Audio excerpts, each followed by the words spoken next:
Good morning mga kababayan. Meron tayong question ng kababayan natin sa comment section. Marami siyang nabanggit na sakit, no? Ano daw ang may advice ko sa kanya? Eto mga kababayan, isa-isahin natin yung nabanggit niyang sakit dito sa comment section. Sabi niya, ano pong marirekomenda nyo sa may fatty liver, prostate at may gout, arthritis at sa akin po na may heart failure, lumbar back pain at problem sa pagbabawas at magkano po itong herbal ninyo? Thank you. Okay, so unahin muna natin yung tanong niya, ano daw may rekomenda ko sa merong gout, merong arthritis. Okay, nagsisimula ito sa pagkakaroon ng mataas nating acid no sa katawan. Nasasobrahan tayo sa mga acid gas and then kaya umaatake itong nagkakaroon ng gout, lumalaki ang gout. Siyempre, kapatid niyan yung arthritis, yung rheuma. Number one dyan mga kababayan, based on mga testimony ng kababayan natin, mga na-experience natin, mga na-encounter natin, Acid Guard. Yan, Acid Guard and then Lunas Herbal Capsule. Yung dalawang yan, automatic yan. Tanggal talaga ang acid mo niyan. Kung gusto mong mabilisan, gumamit ka rin ng hydrogen tablet. Ang bilis ng epekto niyan sa pagbabalanse ng mga acid sa katawan, tanggal talaga kagad yan. And then, dagdag ko na rin, yung sobrang acid sa katawan, para sa akin, no, isa yan sa pinaka nanay, kung hindi nanay, panganay ng mga sakit, no? Nanay ng mga dahilan kung bakit nagkakaroon tayo ng iba't ibang sakit dahil yan sa pagtaas ng ating acid. Nandiyan na yung pagsira ng balanse ng ating dugo, high blood, pagkakaroon ng mababang dugo, pagkakaroon ng mataas na asukal sa dugo. So dikit-dikit yan. And then next natin, ano ang may rekomenda nyo sa may fatty liver? Okay, isa rin sa maganda sa may fatty liver, itong binabanggit ko palagi sa inyo na may mga testimony na rin na etong kasi ano yan kung gusto mo nang mawala yung fatty liver mo at the same time fuminish yung balat mo, yung produkto ng Evolve, yung tinatawag nating Gluta-Collagen with Vitamin C. Ilan na rin naging testimony ng kababayan natin, talagang nawala na yung fatty liver nila, yung taba sa kanilang liver. And then syempre, kailangan mo rin ng suporta ng tubig ng Acid Guard. Maganda kasi yung Acid Guard talaga. And then, tatagal pa ito ng 4 to 6 years.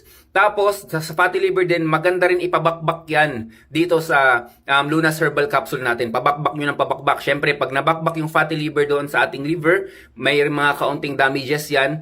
Pa-recover mo ngayon sa ating hydrogen tablet. So, yun ang may sasuggest ko. And then, dito naman sa prostate.